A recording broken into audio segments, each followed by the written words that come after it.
Welcome to another exciting episode recap.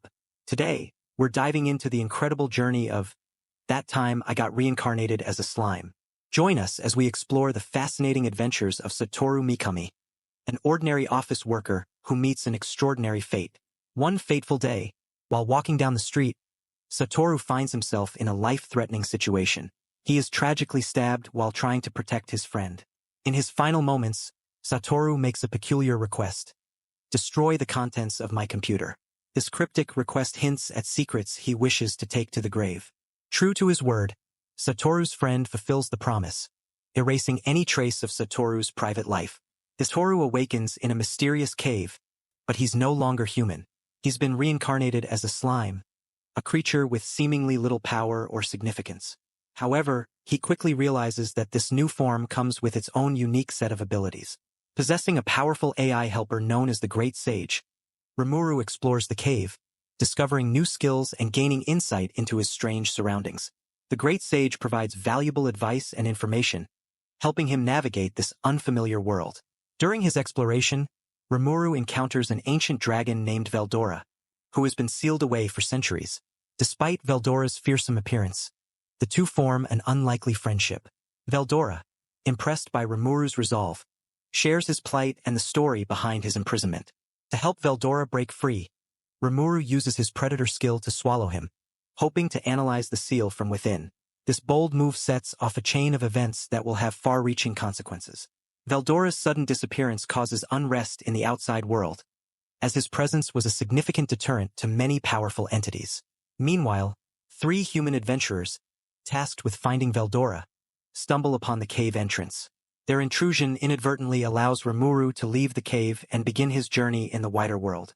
Venturing into this new world, Rimuru quickly encounters various creatures, including a group of goblins seeking protection from the direwolves. The goblins, desperate and terrified, plead for Rimuru's help against the direwolf threat. In an epic battle, Rimuru defeats the direwolf leader, showcasing his newfound strength and strategic thinking. His victory earns him the loyalty of both the goblins and the direwolves, who are amazed by his power and wisdom.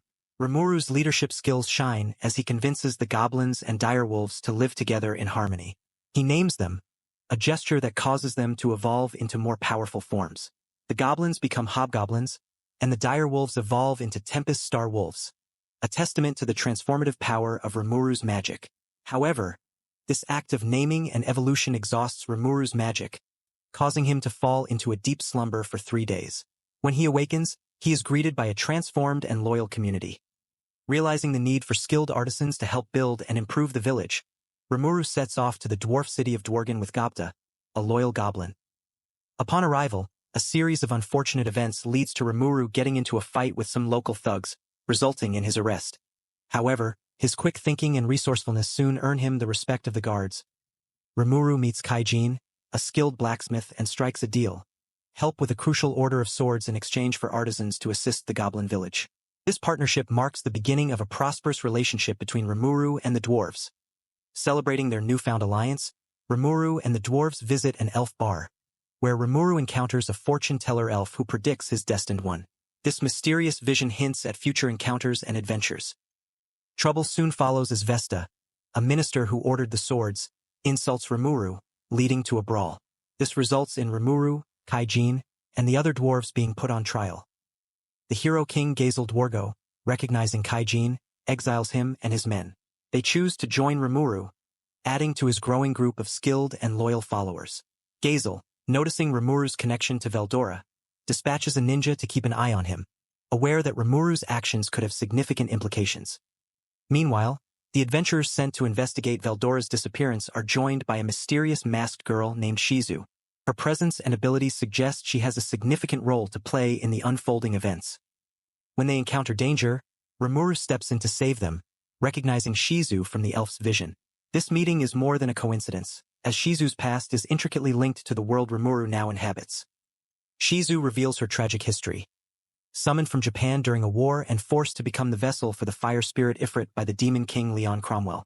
Her story resonates with Rimuru, who shares memories of a peaceful Japan with her. Tragedy strikes when Ifrit takes control of Shizu, attacking the village with devastating flames. Rimuru, undeterred, uses his quick thinking and adaptability to counter Ifrit's attacks. His immunity to fire proves crucial in the battle.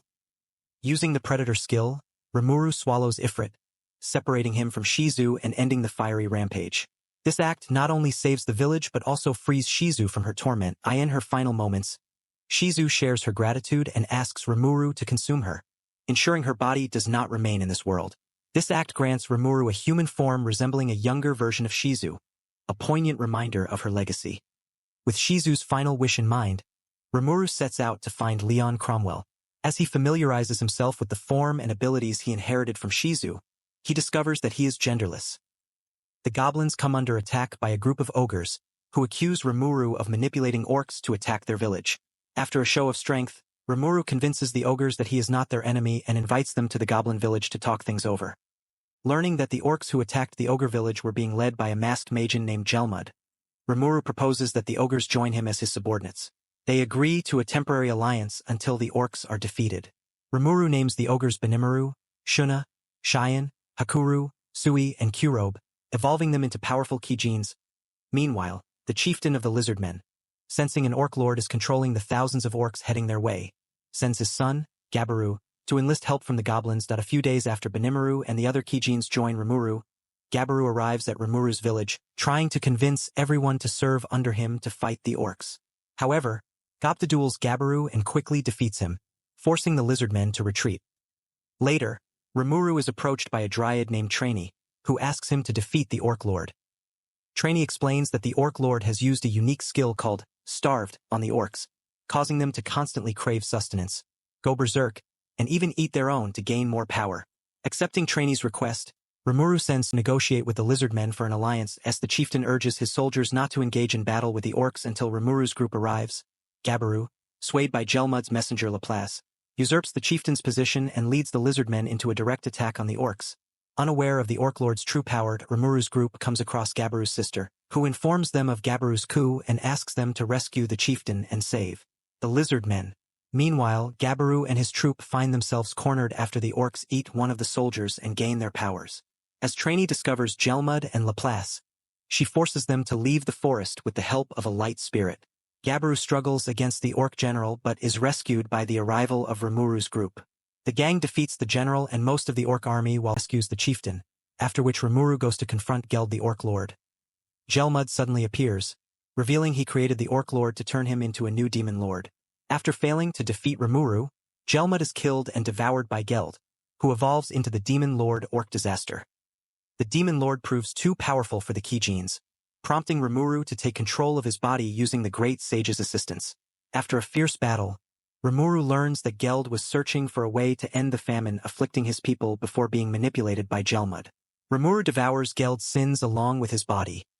With the orcs freed from Starved's effects, the Kijins decide to continue serving under Rimuru. Rimuru forms the Jura Forest Alliance, allowing the lizardmen, goblins, and orcs to live together in harmony, inadvertently becoming the alliance's chancellor. Rimuru bestows the name Geld onto the orc lord's son, evolving him into Orc King, and the other orcs into High Orcs. He names the lizardmen chieftain Abiru, while Gabaru is excommunicated and embarks on a journey. 3 months later, Dwarf King Gazel learns of Rimuru's actions and the orc lord's defeat. He travels to the goblin village to challenge Rimuru to a duel and determine his true nature. After Rimuru successfully blocks all his strikes, Gazel recognizes him as a worthy ally and offers a treaty between their groups. Thus, the Jura Tempest Federation is formed and recognized as an official nation. Gazel visits again, bringing Vesta, who apologizes for his past actions and begins working as a researcher for Rimuru. Gabaru and his sister, along with several other lizardmen, also become Rimuru's servants, evolving into Dragonauts after Rimuru names them. Sometime later, for demon lords, Malim Nava, Clayman, Fry, and Carrion learn of Rimuru and the orc lord's defeat. Malim takes an interest in the Jura Forest and goes there to see Rimuru. Despite the concerns of Rimuru's council, Malim and Rimuru become friends after he offers her honey. Rimuru's council worries that this friendship might be seen as a threat by other demon lords, potentially disrupting the balance of power. However, Rimuru remains optimistic about the alliance. Vesta succeeds in developing a potion equal to Rimuru's, prompting negotiations for mass production. Just then, Phobio, a beast keeper of the demon Lord Carrion, arrives with the intent to take over Tempest, but is quickly subdued by Malim. Rimuru resolves the situation peacefully, offering Malim a new weapon in exchange for information. Meanwhile, the Border Survey Corps led by Yum joins Aaron's party and comes to Tempest, where Rimuru asks them to take credit for defeating the Orc Lord. Clayman sends Tyr and Footman, members of the moderate Harlequin Alliance, to manipulate Phobio into releasing Charybdis, a powerful beast. Rimuru and his allies prepare for battle against Charybdis and its Megalodon minions. Despite their efforts, Charybdis proves to be a formidable foe. Rimuru requests Malim's help, who defeats Charybdis while sparing Phobio's life. Carrion establishes a non-aggression pact with Tempest as a result. Rimuru dreams of Shizu's regret over not being able to help her students, 5 children brought into this world. He visits the kingdom of Ingracia to see them and vows to save them from the energy that will kill them within 5 years. Rimuru teaches the children and takes them to the dwelling of spirits, where he successfully summons superior spirits to inhabit them, calming their dangerous energy. The children accept Rimuru as their sensei, and they return to Ingracia. Unknown to Rimuru, a shady woman is spying on him. Meanwhile, Dying Woman summons a demon to avenge her and her partner. The demon, calling himself Kuro, decides this will be an amusing distraction. Shizu recalls battling Kuro, who promises not to target her as long as she doesn't interfere with his plans. Thanks for joining us for this episode recap of That Time I Got Reincarnated as a Slime.